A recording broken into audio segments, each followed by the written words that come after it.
Friends, workout के बाद 7 ऐसे काम जो आपको कभी नहीं करने चाहिए और जिन्हें करने की वजह से आपकी बॉडी की ग्रोथ पर बहुत ज्यादा बुरा असर पड़ता है। और यही 7 बातें आज की वीडियो में हम आपको बताएंगे, क्योंकि ये तो आपको पता ही होगा कि वर्कआउट करते हुए आप अपने मसल सेल्स को डैमेज कर देते हैं और फिर वर्कआउट करने के बाद मसल टिश्यूज रिपेयर और रीबिल्ड प्रोसेस शुरू होता है ताकि आपके मसल्स ठीक हो सकें। और रिपेयर और रीबिल्ड की ये प्रोसेस अगर सही से हो जाती है तो इससे आपके मसल्स की ग्रोथ होती है। पर अगर आपके मसल टिश्यूज डैमेज होने के बाद सही से रिपेयर और रीबिल्ड नहीं हो पाते, तब आपकी बॉडी में मसल मास नहीं बढ़ता और बहुत सी बार तो मसल मास कम होने लगता है। इसीलिए आप वर्कआउट के बाद दिन में जो भी करते हैं वो काफी इंपॉर्टेंट होता है आपकी मसल ग्रोथ के लिए और फैट कम करने के लिए। और इसीलिए आज की वीडियो में हम आपको वर्कआउट के बाद की जाने वाली 7 ऐसी गलतियों के बारे में बताएंगे जिन्हें करने की वजह से आपकी मसल ग्रोथ नहीं होती है। तो गलती नंबर 1 है कि आप लोगों को ये लगता है कि वर्कआउट के बाद काफी टाइम तक किसी भी तरह का न्यूट्रिशन आपको अपनी बॉडी को नहीं देना है। तो ये काफी बड़ी गलती है उन लोगों के लिए जो ये सोचते हैं कि हम अपने पूरे दिन में जो मील फॉलो करते हैं हमें सिर्फ उसकी ही जरूरत है। लेकिन ऐसा नहीं है, आपको वर्कआउट के बाद भी प्रोटीन शेक या फिर किसी दूसरी चीजों से प्रोटीन लेने की काफी जरूरत होती है, क्योंकि जब आप वर्कआउट करके अपने मसल के टिश्यूज को डैमेज कर देते हैं तब दोबारा से रीबिल्ड होने के लिए आपकी बॉडी को प्रोटीन की जरूरत होती है। फ्रेंड्स, स्टडीज से पता चलता है कि वर्कआउट के बाद 1 घंटे के अंदर अंदर अगर आप प्रोटीन लेते हैं तो ये आपकी बॉडी के लिए ज्यादा फायदेमंद होता है। और journal of strength and conditioning research से ये पता चलता है कि वर्कआउट के तुरंत बाद प्रोटीन लेने से बॉडी में ताकत और मसल ग्रोथ में काफी ज्यादा फायदे देखने को मिलते हैं। और भले ही आप पूरे दिन में कितने भी मील फॉलो कर रहे हैं, पर आपको ये पता होना चाहिए कि जो दिन भर में आप प्रोटीन लेते हैं वो इसीलिए होता है क्योंकि आपके वर्कआउट के बाद आपके मसल सेल्स टूट जाते हैं और मसल सेल्स के टूटने से और फिर बाद में सही से रिपेयर ना होने से आपकी बॉडी में काफी ज्यादा नुकसान देखने को मिल सकते हैं। और फ्रेंड्स, बॉडी में नाइट्रोजन के लेवल को सही बनाए रखने के लिए भी प्रोटीन की काफी जरूरत होती है। इसीलिए आप प्रोटीन शेक से या फिर दूसरे प्रोटीन सोर्स से वर्कआउट के बाद 20 से 60 मिनट के अंदर प्रोटीन लेने की कोशिश जरूर करें। इससे काफी बेहतर रिजल्ट्स आपको अपनी बॉडी में देखने को मिलेंगे। और अगर आप ये सोच रहे हैं कि किस कंपनी का वे प्रोटीन आपको लेना चाहिए, तो आप डिस्क्रिप्शन में पड़ी लिंक्स को चेक कर सकते हैं और अपने लिए एक वे प्रोटीन ऑर्डर कर सकते हैं। गलती नंबर 2, जब आप वर्कआउट करते हैं और वर्कआउट के दौरान हैवी वेट लिफ्टिंग जैसे डेड लिफ्ट या स्क्वाट्स जैसी एक्सरसाइज को परफॉर्म करते हैं और फिर फौरन बाद में कुछ भारी काम जैसे कोई सोफा वगैरह उठाना या किसी भी भारी फिजिकल काम को आप करते हैं जिससे आपकी बॉडी पर लोड आ रहा हो, तो ऐसे काम भी आपको नहीं करने चाहिए, क्योंकि अगर आप ऐसा करते हैं तो आप बड़ी इंजरी का शिकार हो सकते हैं जिससे आपको काफी दिन बेड रेस्ट करना पड़ सकता है। इसीलिए ये बात सुनिश्चित करें कि जब आप डेडलिफ्ट और स्क्वाट्स जैसी वर्कआउट को परफॉर्म कर रहे हो तो उस दिन आप अपने काम से छुट्टी ले लें या फिर अपने वर्कआउट शेड्यूल को इस तरीके से प्लान करें कि स्क्वाट्स और डेडलिफ्ट करने के बाद आपको किसी भी तरह का कोई भारी काम ना करना पड़े और आप अपने बॉडी को लंबे समय तक यानी 1 दिन तक का सही रेस्ट दे सकें। गलती नंबर 3, वर्कआउट के बाद ओवर ईटिंग करना यानी ज्यादा खाना खा लेना। तो आपको वर्कआउट के बाद ओवर ईटिंग नहीं करनी चाहिए, यानी कि ज्यादा खाना नहीं खाना चाहिए, क्योंकि वर्कआउट के दौरान आपकी बॉडी से काफी कैलोरीज खर्च होती हैं जिसकी वजह से आपको भूख लगने लगती है और वर्कआउट करने के बाद आपकी बॉडी में मेटाबॉलिक रेट ज्यादा बढ़ जाता है और इसी वजह से आपको भूख काफी लगती है। और कुछ लोग वर्कआउट के बाद अजीब बहाना बनाते हैं कि उन्होंने पूरे दिन में कुछ भी नहीं खाया। उन्हें ऐसा लगता है कि सिर्फ वर्कआउट करके ही और हाई न्यूट्रिशन वाली डाइट को फॉलो करके ही उनकी बॉडी ग्रो हो जाएगी और उनकी बॉडी मस्कुलर बन जाएगी। तो ऐसा नहीं है। सही नींद लिए बिना आपकी बॉडी से दर्द कम नहीं होगा और आप थकान महसूस करते रहेंगे और आपकी बॉडी में इंजरी होने का खतरा बढ़ जाएगा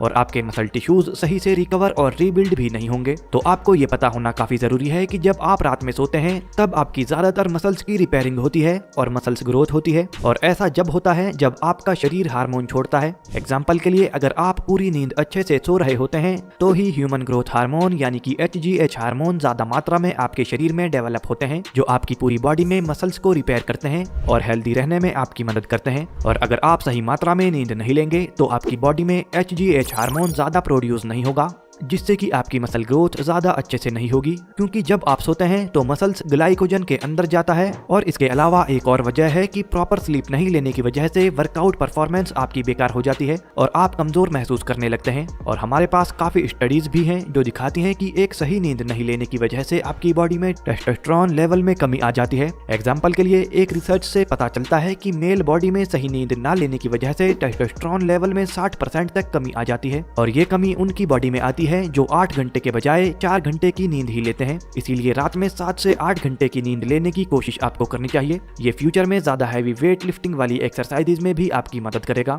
गलती नंबर 5 है वेट लिफ्टिंग एक्सरसाइजेज करने के एकदम बाद कार्डियो एक्सरसाइजेज करना, खासतौर से वो मसल पार्ट जिन्हें आपने अभी ट्रेन किया था और उन्हें दोबारा से कार्डियो में आप ट्रेन करने लग जाएं, तो ये भी काफी बड़ी गलती होती है। एग्जाम्पल के लिए लेग्स वर्कआउट करने के फौरन बाद ट्रेडमिल पर दौड़ना, क्योंकि एक स्टडी में 2 मेल ग्रुप्स को बांटा गया और इसमें पहले ग्रुप ने स्ट्रेंथ ट्रेनिंग करने के एकदम बाद कार्डियो एक्सरसाइज की थी और दूसरे ग्रुप ने स्ट्रेंथ ट्रेनिंग करने के 24 घंटे बाद कार्डियो एक्सरसाइज को परफॉर्म किया। और इस स्टडी के रिजल्ट में रिसर्चर्स ने देखा कि एनर्जी दोनों ग्रुप के लोगों में बराबर थी, लेकिन वो ग्रुप जिसने स्ट्रेंथ ट्रेनिंग करने के 24 घंटे बाद कार्डियो एक्सरसाइज परफॉर्म की थी, उन्होंने अपनी बॉडी में ज्यादा मसल ग्रोथ देखी और दूसरे ग्रुप की बॉडी में सिर्फ 5 से 12% ही मसल ग्रोथ देखी गई। इसके अलावा एक और स्टडी में साइंटिस्ट द्वारा ये देखा गया कि जो लोग स्ट्रेंथ ट्रेनिंग करने के फौरन बाद कार्डियो एक्सरसाइज परफॉर्म करते हैं, उनकी बॉडी में 39% तक मसल ग्रोथ में कमी देखी जाती है, क्योंकि ये दोनों चीजें एक दूसरे से बिल्कुल अलग हैं। कार्डियो और स्ट्रेंथ ट्रेनिंग दोनों ही आपकी बॉडी को बेहतर बनाने की कोशिश करती हैं, लेकिन दोनों का तरीका बिल्कुल अलग है। कार्डियो एक्सरसाइजेज भी सामान्य रूप से एमटोर के लेवल को बॉडी में कम करता है, जो कि बॉडी ग्रोथ के लिए एक इम्पोर्टेंट एंजाइम है, और ये एक साथ AMP के एंजाइम को बढ़ाता है, जो कि मसल की ग्रोथ को धीमा कर देता है। तो अगर आपका मेन गोल बॉडी में मसल्स ग्रोथ है,